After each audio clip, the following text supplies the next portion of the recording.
Did you know? Part 5. Washington State has 54 Medal of Honor recipients resting in Washington State. Seattle has the most density with well over 10. But something you may not know is a little town called Orting, Washington has 5. They are Alexander McHale,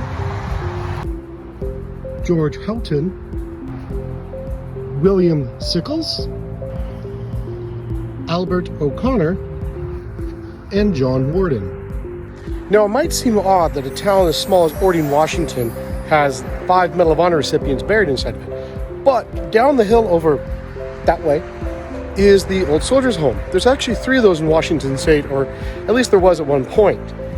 And in fact, a lot of soldiers from the Civil War and other wars made their way out here to the Old Soldiers' Homes, and well, that's where they peacefully went away. However, a little over a year ago, 4 of the recipients, Houghton, McHale, Sickles, and O'Connor, were honored with this, a memorial for the 4 who rest in the Soldiers' Home Cemetery. Now, you can look through my videos on YouTube, and I believe on TikTok as well, and you can see that I was actually here for when this was dedicated, and so was Master Sergeant Earl Plumley, who himself is a Medal of Honor recipient for the War on Terror.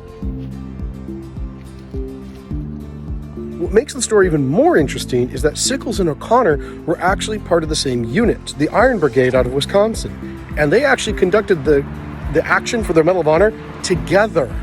And that's really rare because they now rest about 60 meters apart from each other. They knew each other through the war, wound up at Washington together, and now rest about 60 meters apart, and they were 2 of the last living Medal of Honor recipients from the Civil War. So if you find yourself here in Orting, Washington, come out to the Soldier Cemetery.